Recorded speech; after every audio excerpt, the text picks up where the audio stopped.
My name is John Wilkes, and I have the privilege of being the Chief Executive of the Institute of Health and Social Care Management.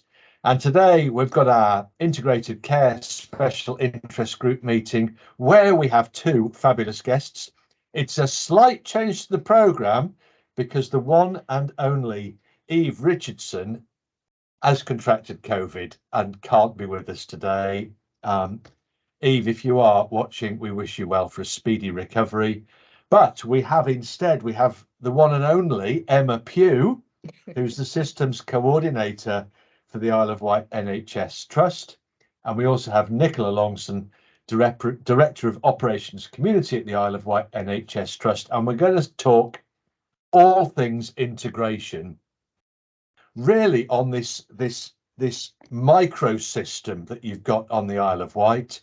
But I suspect the reason it's so interesting is if we could apply the model that you're using on the Isle of Wight across the rest of the UK, how might that look? So could we start off perhaps, Nicola, could you give us an understanding to start with of the scale and scope of the population that you serve on the Isle of Wight, and perhaps some of the idiosyncrasies that you come across? I can, John. John, I've got a slide that summarises it nicely. So are you okay if I share? You go ahead and put that up. Why not? Right, let's see if technology fails me in this cupboard we've found to sit in. Okay. And then I'm told I can put that to slide set, and you're going to tell me you can still see it. Is that right? We can still see it. Yeah, you progress. You go this ahead. Is a good start. Okay, so I'm Nicola Longson. I'm the Director of Operations for Isle of Wight NHS Trust for the Community Division. Emma? And I'm Emma Pugh, and I work in an integrated role across health and adult social care services on the Isle of Wight. So my laptop's stacked on a pile of books on a small table. We don't have a double screen, so we now can't see any of you now we're presenting. So please, John, interrupt if anyone. Yeah, we'll quickly let you know if you go wrong or if you offend. Is that all right? Always. So a little bit of the island context, which I think is what you were asking for, John. Yeah. So the Isle of Wight is off the south coast of the UK, 23 miles wide by 13 miles long. There's a picture of the island. It's accessible only by sea and air, and that's in bad weather. Generally not snow, as we're talking about, which is quite topical. Generally fog is the thing that affects us and our services the most. We have a population of circa 142,000 and a health and social care budget of around 300 million. So we're pretty small. We do end up with high surges of increased visitors all throughout the year, really. It used to primarily be in the summer, but there's been a lot of promotional work done on the island to make it a holiday destination year round, with walking festivals and cycling festivals. But particularly in the summer, we host a large festival and can receive up to 2.5 million visitors per annum extra than our registered population. So obviously some nuances that really affect our care provision.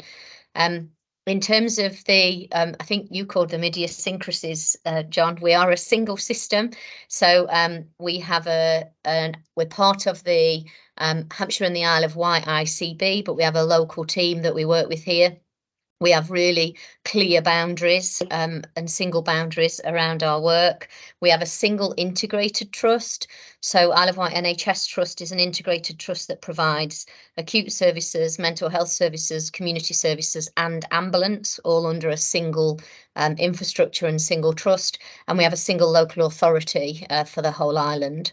In terms of some of our island demographics and statistics, we do have a population of low earners. We have higher than average long-term unemployment, lots of seasonal work on the island. 20% of children live in poverty, and we also have quite a low GCSE attainment rate. So, you know, there's just showing some of the challenges that we face across the island. As you'd expect, looking at that picture on the left, we're off the mainland, and we therefore have quite a restricted pool of workforce. We have recruitment and retention issues that are multifaceted, really. So to recruit new people is tough, to bring them to the island with the cost of living and things like that. A beautiful place to live, and we try and promote the rights of the island, so I wouldn't miss an opportunity like this to do so. And also we have retention issues, so and they're again multifaceted. An element of the retention issues is people don't stay because it is if they're not used to living on an island, then it can be difficult to get used to, and often may go back to where they were from before, or the mainland.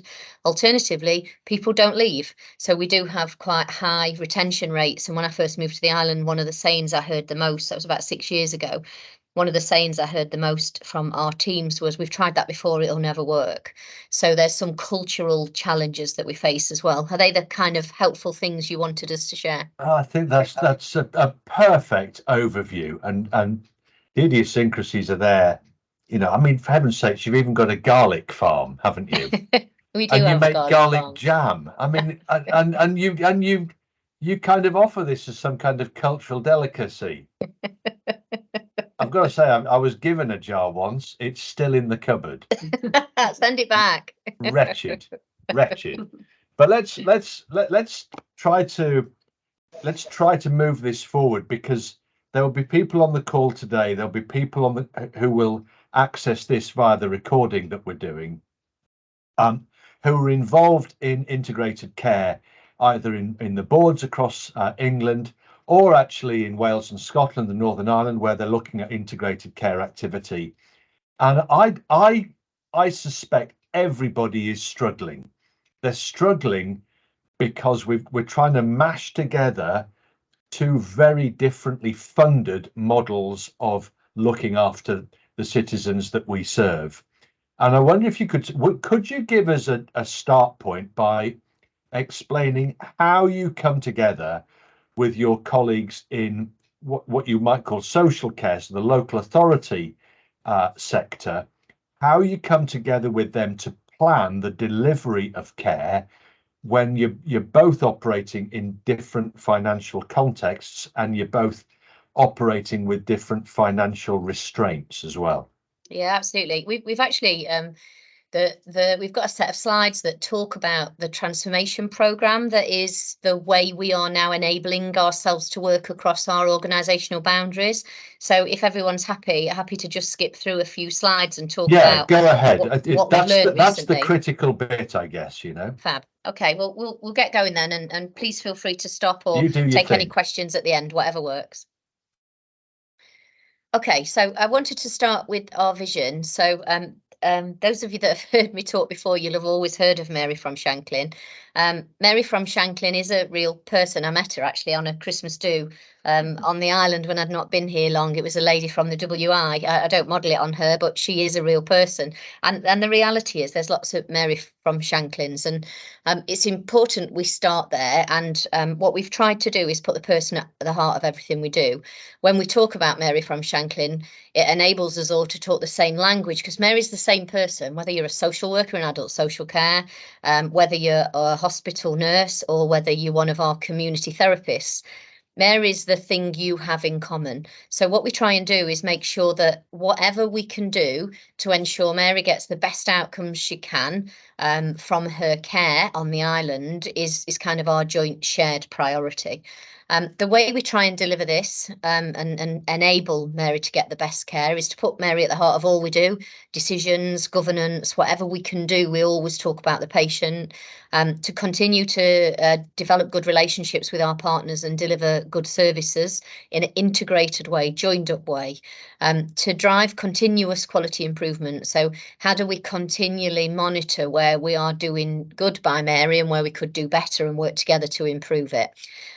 We try really hard to wrap services around Mary. We're structured on the island, aligned to our 3 PCNs, our primary care networks. The 3 PCNs are the same as we call them localities, other people call them neighbourhoods. I think neighbourhood's been the word used nationally recently.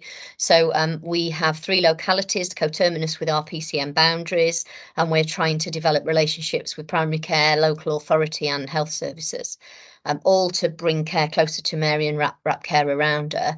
And we're trying to develop and empower our workforce. That's been a real journey for us in the trust. We've moved from being inadequate in 2018 to being good with outstanding for care now from a community service perspective, which we're really proud of.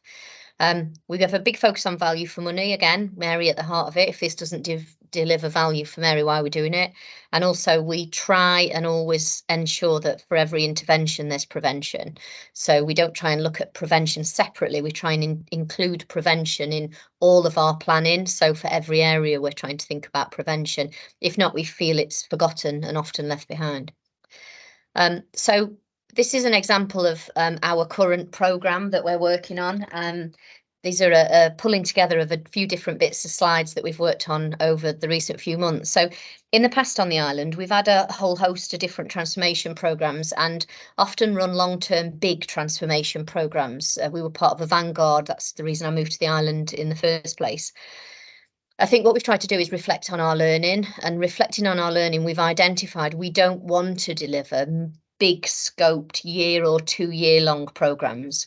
What we want to do is deliver programmes and co-design and plan them with our workforce and with our service users or patients. We need to focus them on delivering a home first approach across the island, and we need to improve our clinical and social outcomes for all of our patients, but particularly with the island cohort for people with long-term conditions and frailty. So to do that, we've created a community transformation programme. Alongside it sits its own set of governance. That's the structure chart you can see there. And the programme's been developed and delivered in line with an agreed set of principles around how we integrate together, we all work together, we have a shared purpose around Mary. We've allocated senior leadership into the programme, and the programme spans the health trust, which, as I said earlier, has community ambulance, acute and mental health in it. We have primary care engaged, adult social care engaged, voluntary sector and the independent sector. And the voluntary sector and the independent sector are a massive contributor for the island and a really important partner. And what we try and do through this programme is bring together all the different perspectives of everyone to work in a collaborative way, putting the needs of Mary at the heart of everything we do to try and make the right decisions and improve the services in all of these areas. And one of the examples of a collaborative approach is the fact that we have to be brave enough to not represent our own organisations when we're in these roles. Actually, we have leads, as you can see across the bottom. We have leads for all of the individual work streams, let's call them, and those leads work for different parts of the system, and the purpose of the board is to all hold each other to account for the work that we're doing across the whole programme. So the way that we delivered the programme, and this is again what's a bit different for us, it's something we're trying new on the island because the big long programmes haven't worked for us. We're using short sprint cycles. So we bring groups of frontline staff together and leaders together from across our system to develop short plans. 3 months is the length of our cycle. We then implement the plans, so you get 3 months to implement the plan that you design. We evaluate the impact, so we look at clearly what did we say we were going to achieve, have we achieved it? And we do that together collectively by bringing together all members of every one of the groups for all of the projects across the transformation programme. And at that point, we celebrate our successes, and that's been really successful over the last, we're on our 3rd sprint now, and that's been really successful over the last 2, because every time you come to the end of a sprint, we get every member of every task and finish group for all the 7 programmes into a room, and we ask a member of each of the groups to stand at the front, tell us what have they done over the last 3 months, what impact has it had for Mary from Shanklin, and we really celebrate our successes together. And then at that meeting, we also plan for the following sprint. So it's a bit of a different style of working, but we think it's working locally on the island. This is an example of one of those workshop formats. So as you can see, we come together for a whole morning. We start by reflecting on the impact we've had. So we spend nearly an hour celebrating the progress that we've made. And then we do some items on the agenda, which is either shared learning or shared development as a big group of people. There's generally about 60 to 80 people in the room. And then after that, you can see the last item that we spend about 45 minutes to an hour on is we give those groups of people the shared opportunity to reflect on what they've learned today and develop the programme for the next 3 months. So in one session, we evaluate our success, do some shared learning and networking, and we plan what the next 3-month sprint is going to deliver. The scope of the programme, just a whistle-stop tour. We're working to implement changes around the acute frailty interface. We're working around dementia, to work with system partners to implement an end-to-end dementia pathway. There's an awful lot of work which Emma's going to come on to talk around hospital discharge that we've been doing. There's urgent and community response and virtual ward work, so a national priority that is set for many of us, where we're trying to make sure we understand our cohort, we understand the services we need, we can respond in an urgent way to keep those people at home, even if they need diagnostics, in and out of the hospital setting to get diagnostics, and then manage them at home through, for example, the virtual ward input, so that we can keep them safe and in their own home and independent. Integrated care home support. We're working really closely with our care home independent sector providers and primary care to work out how do we improve outcomes for patients in those areas, how do we reduce waste and duplication and ensure we don't have unnecessary admissions into our hospital setting for our care home patients. We're trying to drive forward proactive case management integrated with primary care and also with mental health. Again, avoiding unnecessary admissions, wrapping services around people and doing proactive care planning to hold those people at home and independent. And finally, work around primary care transformation on the island. So the scope of the programme is quite large. So I'll hand you over to Emma now, and Emma's going to talk to us about an example of one of the areas where we've been doing the sprints and what impact we've had. And I apologise because there's a lot of text on this, but it's an example of the impact and what we brought back to the last workshop. So if I just give a bit of background, back in 2020 when we encountered a small pandemic, we brought together a system-wide integrated team to help support flow out of hospital and onward through community, and we called it the integrated discharge team. And that integrated discharge team involved our local adult social care partners, it involved our voluntary care sector, our physical health acute teams, and our physical health community teams. We also liaise and work with our mental health colleagues as well. So it was a real system-wide venture. And we're as Nicola mentioned, we're going into our third sprint, but this was an evaluation of our second sprint. Going into this, what we really wanted to do was really focus on our rehab and reablement provision, which locally we call regaining independence. We wanted to really understand the underutilisation of our capacity, and we wanted to really try and increase the flow from hospital into that capacity. And we wanted to be able to demonstrate outcomes for our population. So as you can see, so in this 3-month sprint, we saw an increase of occupancy in all of our rehab and reablement provision. But most importantly, we saw that we really dramatically reduced the length of stay that people remained in a bed that wasn't theirs. So, for example, when we went into this in September last year, we had a length of stay of 65 days in one of our rehab settings. So that's 65 days that somebody spent waiting to return to their home.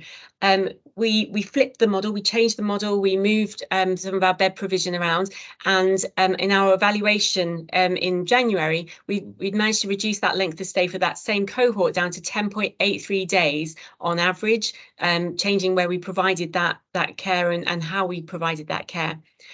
What we ended up with, we could see that 6 of those people, even though they dramatically changed the length of stay in a bed, 6 of those people still went home with a package of care.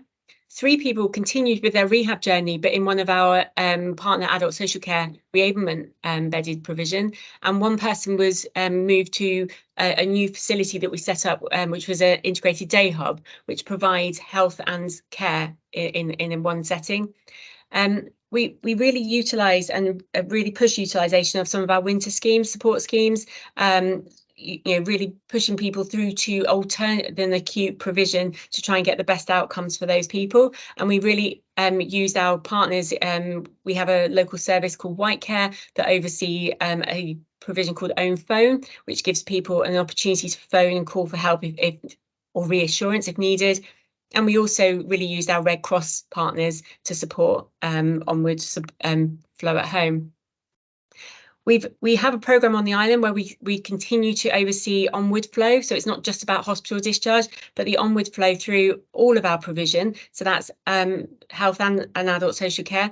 So again, we managed to really reduce the number of people that were delayed in reablement at home or sort of care at home services from 45 at the start of the programme down to 22 in December. It's now to 18, so it's still going in the right direction. And again, we had a significant length of stay reduction in our reablement homes and also in our rehab homes in general. In this sprint, we also put in place a repatriation process. Part of being on an island is that a lot of our patients move off island if there's a trauma or if there's particular services that they need to access off island, and it can sometimes be really challenging to get them home again.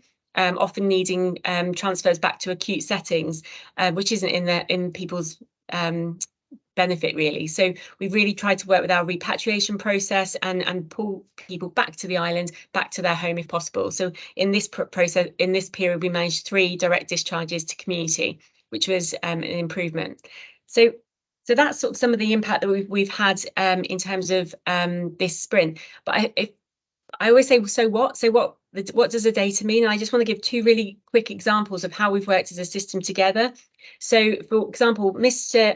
AH, this is case 1 that we're going to talk about. So this gentleman had a huge length of stay in an acute setting. He'd come in from the community. His family felt that they were really struggling to manage him, and he presented with an acute delirium, which actually later turned out to be something slightly more long-term. However, his initial discharge was very unsuccessful. He went to go to a short-term placement, and actually on the day he arrived at the new short-term placement, everything fell apart. And you can probably all relate to the fact that sometimes cases where there is behaviour as well as health needs often mean that care support is challenging.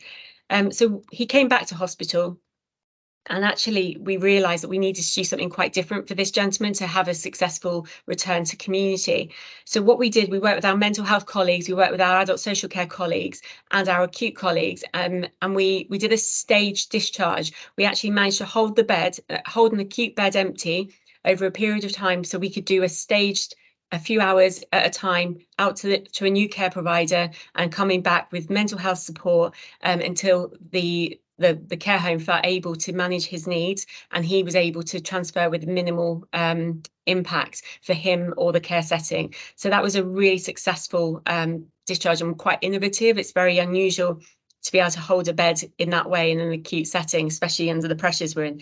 The second case, I'm incredibly proud of the teams that worked in this way. We had a couple, Mr. and Mrs. J, who came into hospital. One looked after the other. They're both quite frail at home. Both in their 90s. Basically, what happened was one came in unwell, and then quite soon after, the other was admitted to hospital also. During their acute stay, it was thought that one of them needed to go to a short-term placement, whilst the other one would need a significant package of care at home.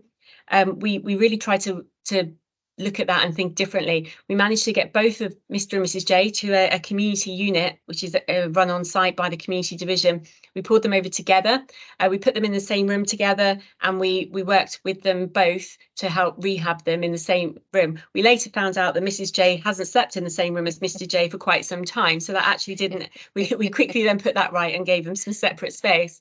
However, at the point that they left the community unit, they went home with a package of care, and following that some short-term input with the package of care, they're now independent again at home with no package of care in situ and managing well.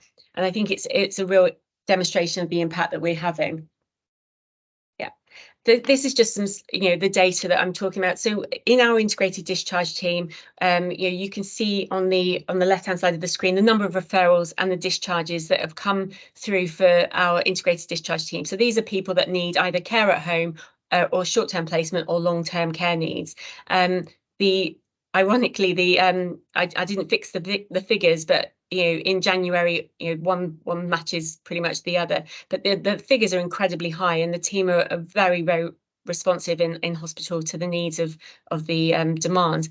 You can see the impact it's having on lost bed days by just having that really integrated approach. And if I can bring you to the bottom table there. On the 21st of October, there were 23 cases, so I couldn't read the screen, 23 cases with 904 lost bed days in hospital. That was for people that didn't need to be in an acute setting, that had a number of different pathway needs, but we couldn't provide the provision. By really gripping this between adult social care, both commissioning and provision, and physical health and mental health, we've managed to reduce that by the end of January to 6 cases with 240 lost bed days, and we're now in March and we still are maintaining that figure. So we're really having impact for this client group. This is just an example. It's very simple what we do. We don't try and do huge Gantt charts or anything that's quite complicated. We pick our 3 objectives for the next 3 months. We try and break them down into some real key attainable options. We work out what we're going to measure and how we're going to demonstrate that we're having an impact. If things aren't moving forward during the 3-month sprint, we change, we stop, we reassess, and we review and move on. And then, as you can see in the 3rd column, is our impact target. So it's a very simple model. Thank you. So I guess just to finish this one and the last one, we wanted to talk to you about the challenges that we've faced through the different approaches to driving the transformation that we've had on the island. And I think what's been really challenging over the last few months is being able to continue to drive forward the programme with the intense system pressure and continual surges in demand. It doesn't feel like winter demand anymore, it just feels like demand, and it continues to surge. We have difficulty with our new approach to working in 3-month sprints. We do find difficulty in being able to do a really clear return on investment for our sprints, the sprint programmes. And that's really hard then to justify the impact we're having into real financial savings in terms of a prediction. And the way our money's allocated, as you all know, I'm sure, is on a yearly planning cycle. If you're doing 3-month sprints, how do you align that with your planning cycle and your forecast savings? We've not cracked that yet. It's challenging to ensure that all relevant partners are engaged and stay engaged, but there is a celebration too on that with the new approach, which is on the next slide. There's also some real impact of us being a small system, because that means we have an associated small capacity. What we tend to find is many of us are working on many things. So I feel really proud of all of our leads across the whole transformation programme for managing to keep the show on the road under the pressure that we've had. We're constantly evolving our plans. That's also challenging. Right, it's the right thing to do, but it's challenging because there's real interdependencies across our 7 programmes. So it needs constant check-in and touch points with the different programmes and the leads to make sure it's all still joined up. It's hard to crack our communication. I'm not sure we've been great at communicating to wider teams. We were talking about that only this morning on the boat when we were coming over to the mainland.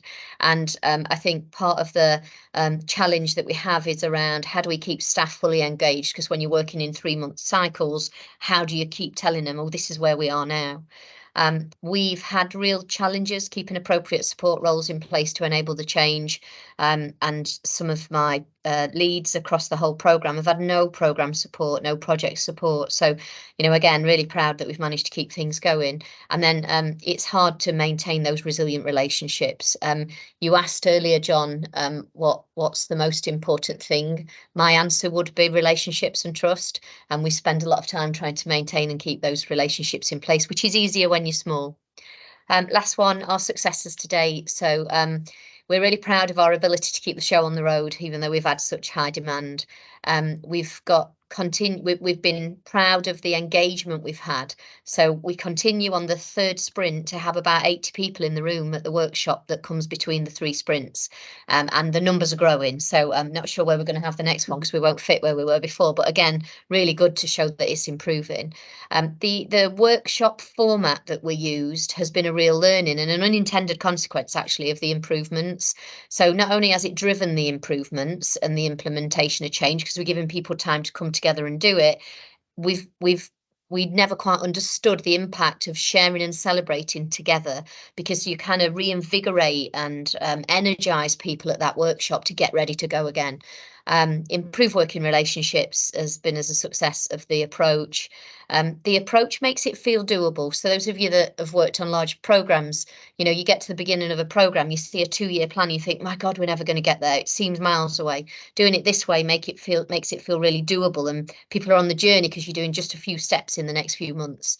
And we've also seen improvement in multiple areas, and we are seeing changes in our pathways and outcomes for patients, which we're really excited about. So hopefully, I'll stop sharing now.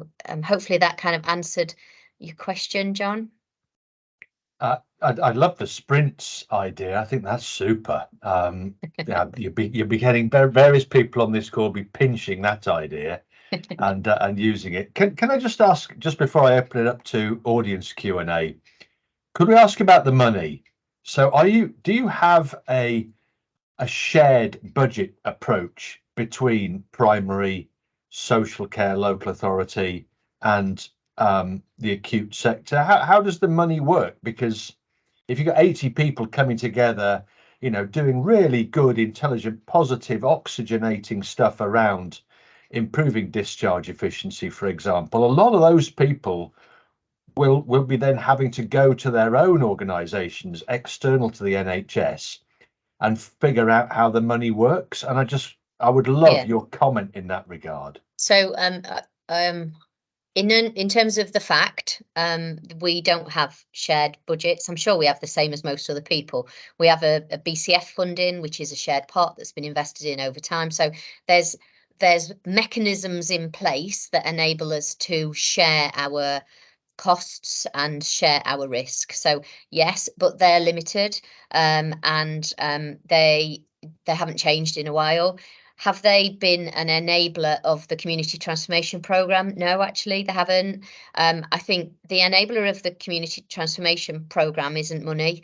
It's the fact that we all understand what we've currently got in our own areas, and we all want to work really hard to get the best value out of our own existing service provision for our local population. Most of us that work on the island live on the island. So, you know, you have a real close commitment to make services as good as they can be for your population. So there has been some new money. It'd be improper of me if I wasn't clear. There has been some new money. It's only really been the national investment that's come down for things like virtual ward and urgent community response over the last couple of years. But there has been no formal investment. It wasn't an investment of a pot of money that got the transformation programme going. It was the fact that we have a shared belief. We have to do changes in our community service provision, and I don't mean community division. I'm the programme director for the whole community transformation programme, but I'm also the director of ops for the acute. When I work on the programme, I don't work on it as the director of ops for the acute. I work on it as the programme director for the island's transformation programme. So yeah, definitely the purpose of the programme is to do better with what we've got, but we have had some bits of money that have come in. The joint contracts haven't been enabling. I think what's most enabling is the relationships. Do you think, and this is an opinion piece here, you know, we won't hold you to it. do you think long term, if integrated systems are going to work, that there has to be a uniting of budgets? And, you know, I think every ICB in the country, all 42 of them, are required to put in a financial plan to NHS England. And they've come in the first, you know, they've scooped them all together. And I think we're 7 billion overspent. That's what it's looking like. This, according to HSJ report, I think that came out earlier on this week. But, you know, ultimately, do you think that this needs, if we're talking integrated operational activity, do we need integrated financial planning as well? So again, it's an opinion. My opinion would be it's helpful on many points to have integrated budgets, but actually, if we were going to wait until everything was integrated into a single pot before we did anything, we'd never get there. So I think the more important thing for me is to make sure we all understand what we've got, and as a system we make sure we're doing the best we can for it for our local population. And I think our view has been to not do this around the transactional contract approach, but to do it around relationships and outcomes for our people. Well, hallelujah to that. You know, thank goodness we have the voice of reason down in the Isle of Wight, or voices of reason down in the Isle of Wight, who are taking a rather more enlightened view. And just the final thing was, talk to us about the data systems that enable you to share information across the different provider elements. Do you have shared data access, shared EPR? How does it work? Yeah, not brilliantly. So Emma can answer better from a discharge perspective. If it's just no, then that's absolutely Yeah, fine by way of an we have answer. bits of, so obviously we're an integrated trust. So our data about our patients across ambulance, community, mental health and acute is one organisation. So that's easily done. So that probably puts us in a better stance than most other places. However, from the disadvantage for the island is when I took over the division, it was about 5 years ago now, I think. We had 11 different IT systems in place across the division, with half of our services still on paper. So, you know, there was underinvestment in technology, and what we haven't allowed that to do is stop us. But I think the answer probably is no. We don't have great data sharing across the system. But again, we do have lots of DPIAs and things like that in place to enable us to share where we need to. But we just try and do it through joint working and working together. And we do have quite a few integrated posts on the island. So Emma, you work for the council, the ICB and the trust, which must be a treat. Yeah. But again, you know, it enables us to work differently by really starting to integrate our leadership posts. And the good news, Emma, is you'll be able to apply for a post as an ambassador at the United Nations when you've completed your work on the Isle of Wight. Look, we've got a couple of things in the chat. Let's have a look here. So Claire asks, how are you implementing the virtual wards programs? Are you procuring suppliers to support you? Could either of you address that from Claire? Yeah, so I'll start. We have got a virtual ward that's live. Our virtual ward is predominantly supporting respiratory patients and frail older people, and that's in the main where our population needs were. In terms of how are we implementing it, we're growing it slowly, is the way that I'd describe that from an island perspective. With the size of our population, when I often talk about my role, I'll talk to others and I'll describe my role as a mile wide and an inch deep. So in lots of other organisations, even partner organisations that we work with, while they'll have bigger staff teams, they won't be required to provide quite the portfolio of services that we have to on the island as a result of being such a tiny trust. So I think one of that flows into our services as well. So when we create services, what we can't do is create siloed standalone services. We're never big enough. So one example would be we haven't got enough Parkinson's patients on the island to have a Parkinson's specialist nurse fully funded, because we haven't got enough patients to fulfill the demand for it. Now we still have one, but we have to work at a subscale basis. So the way that we've implemented the virtual ward is to link it really closely to our community rapid response team. So call comes in for short-term support from community rapid response. They'll see the patient, they'll identify if the patient could be supported and if we're going to avoid the admission as a result of that, and then that person will be stepped up to be as part of the virtual ward. The stepping up on the island, because we're a high user of technology enabled care, doesn't only mean they'll get a hospital at home service from our virtual ward team, but it also means that they instantly then go on to virtual monitoring, and we have a team that virtually monitor everyone based on telehealth remote monitoring. So that's how it works. And then once those patients are stable, we'd step them back down again and work with primary care to step them back down into primary care. With us being so small, over the last few months of surge, we've also used the virtual ward to try and step people out of hospital. But again, we've done it in the same way, virtual monitoring, stepping them down, predominantly respiratory patients, and stepping them back into primary care. But that's in the main how we use the service. And just final question as well. Well, it's not final question. There'll be loads more questions, I'm sure. There are inevitably going to be problems you will get between the interfaces, between the different things that you provide. You know, there will be people that just suddenly fall out of the process, or they suddenly become difficult to reach, whatever it might be. And I wonder, do you have somebody sort of in a helicopter pilot role looking down on this landscape, and they're kind of fixers? You kind of parachute in just to sort an issue when it becomes obvious that there is an issue with an individual or a team or a process or whatever. Could you just talk to us a little bit about how you remedy issues when they become known? Because the reason I ask is I know that elsewhere this is a really tricky element. They haven't managed to nail this yet. Yeah, I suppose a good thing to possibly talk about, which again shows the scale challenges we face, would be our experience through COVID. So through the COVID period, we're small and beautifully formed, is how we describe ourselves. Through the COVID period, you wouldn't be surprised to know nobody came over to the island to help. And we had to manage within the provision that we'd got, as many systems did. Yeah. We don't have a lot of staff that we can pull on. So what we really try and do when things like that happen is really well manage our business continuity. So if it's a particular service, for example, that's falling over or struggling, we live in our business continuity plans on a day-to-day basis. We monitor our service capacity, workforce pressures, demand pressures. If we can see that service starting to become under pressure, that service would step into business continuity. It would work itself up through our levels of business continuity.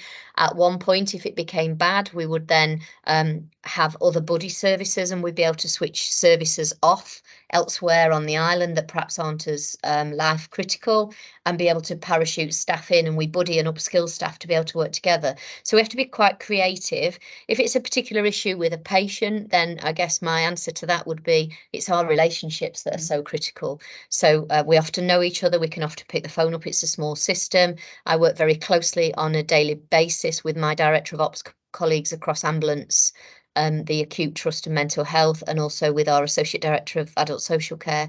So we have honest and open relationships that often do get to be about individual people to try and support them. Yeah. And I think just add on to that, I think one of the benefits for me in my role is the shared risk taking. So we have quite a lot of forums where we can come together and say, for example, particularly for hospital discharge, which is often with the new guidance that came in and the real push and drive around flow, it can often create friction with families, and they it could be quite a challenging situation to be in. So decisions regarding flow and maybe moving people on out of a hospital setting who don't want to leave, those kind of risk-taking discussions can be had very easily with our system leads, and we agree on a risk-taking.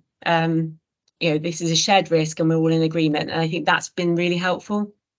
The thing that stands out for me, listening to the two of you describe what you've been doing, is the humanity of it. You're not necessarily relying on integrated systems. You're relying on integrated human beings. You're relying on shared understanding and objective setting. You're relying on shared empathy and thoughtfulness. These are the bits that for me come through the most strongly. It doesn't really matter what your processes and pathways are dictating to you from NHSE, for example, or something of that nature. This is about, let's just do the right thing and figure that out between the different facets of what you do on the island, be that social care, primary care, voluntary, acute, doesn't really matter. You've got a very, how can I put it, kind of a very united approach to the whole thing. I think you're proud to live on the island. You're proud to look after the people on the island, and that for me is the bit that really comes through here. It's how do you build up that sense of genuine sense of team, because that, as an independent observer and listener to what you've been talking about, that's to me what shines through more than anything else.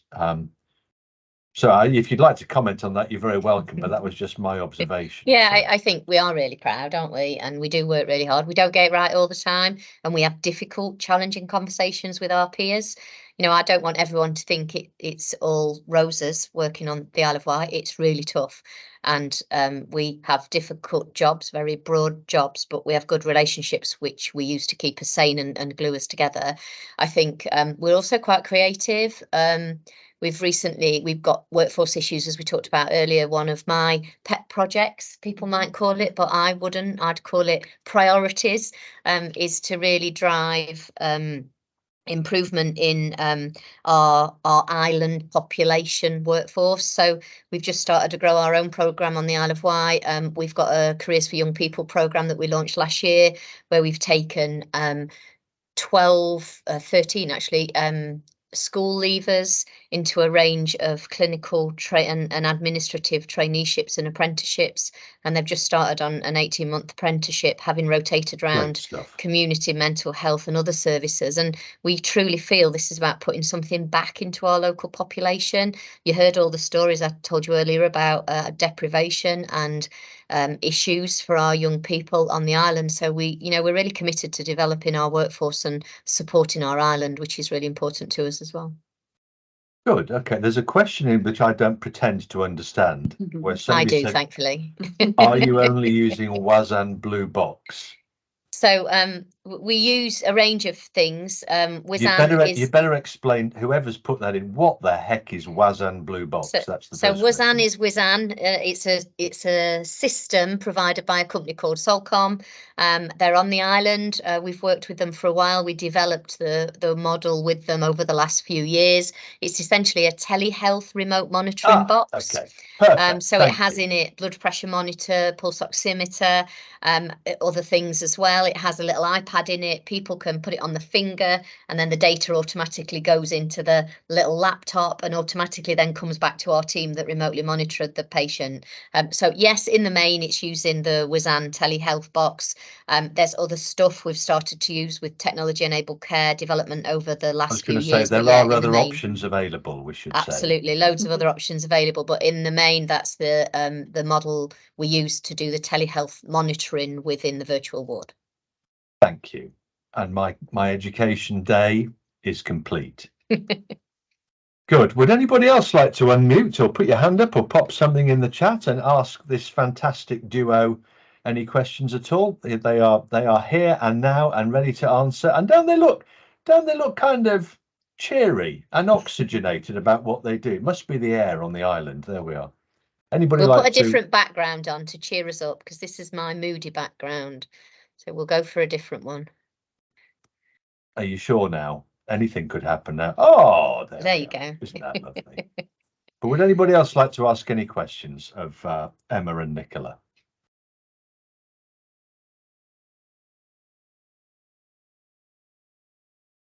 Feel free, just shout out if you'd like to.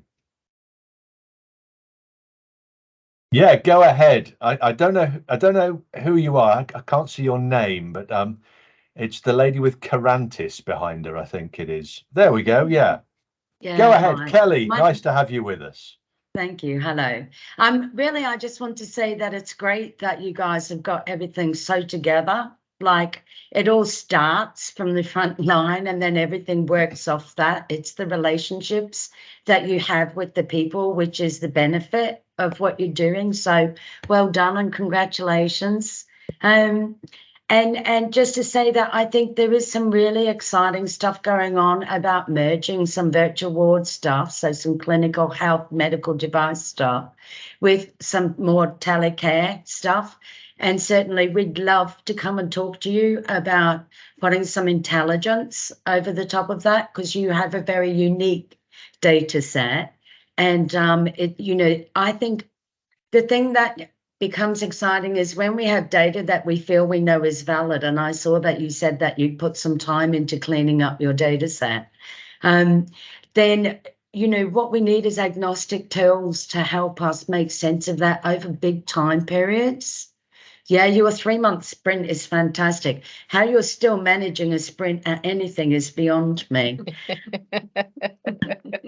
Thank you, Kelly. It does feel like we're jogging, not sprinting sometimes, Kelly, I must say. Why don't you put your contact details in the chat, Kelly, and I'm sure that the ladies will contact you. Thank you. Claire Ansett, you've got your hand up. You're next. Hi, I'm a fellow Isle of Wight. I'm over in Brighton. Hey. Hello in Newport. Well, we're in Southampton today, but hello. Oh, yeah. That's good.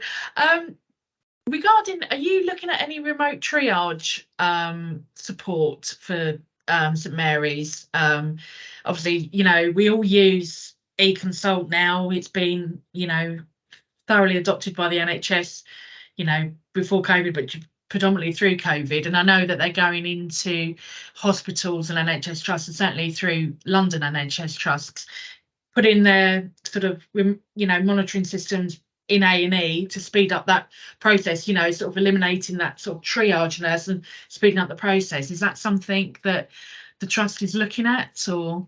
Yeah, I think there's been some triage that's gone in around elective, isn't there? And from a community perspective, we're starting to try and do triage to support our care homes, to try and make sure that our care homes have a way of getting on the day advice and support. But I'm not aware of anything else that's happening on the island. Okay. Thank you, Claire. Isn't that nice? You know, it's like the massives of Newport and wherever else on the island. I'm giving my ignorance away here. There we are. We got one more. Who's this? Let's just have a look here. Trying to find who else has got their hand up now. No, I can't. I don't think we've got any more questions. If you're feeling excluded, now is your chance to shout out. Okay, well, look, it falls to me really. Nicola, Emma, I've got to extend our huge thanks to you. It was really interesting, and it's kind of, I feel uplifted about it. I feel uplifted by the fact that you've got a spirit on the island that is all about, let's just get stuff done. Let's not worry about stuff over which we have next to no control. Let's just get on with each other across these different boundaries and interfaces and just figure out how we can make this work. And I think that's an entirely objective approach. I commend you for it. And I think next time I get ill, I'm going to come to the Isle of Wight and just recuperate there. Strikes me as not a bad. Loretta's We're very busy too, John. We're very busy. Yeah. You're only incomers like me, you know. All right. Well, look, it's been fabulous. Thanks so much again, Nicola and Emma. Give our best wishes to Eve as well for a speedy recovery. And we'll see you on the next integrated care meeting. I'm not entirely certain when that is, but we will look forward to seeing you there. And if this is your first meeting, I think we've got some newcomers today, then do please get involved. If you've got some stories you'd like to tell about your own integrated care experiences, good or bad, we'd love to hear from them. We'll put you on the stage and you can share your story next time. So until then, thanks very much, everybody. If you're interested, by the way, we're just about to start our digital technology special interest group meeting, which is going to be a belter as well. So there we go. Have a great weekend, everybody. If you are in the snow, don't worry, it'll be gone in a couple of days. So bye. Cheerio.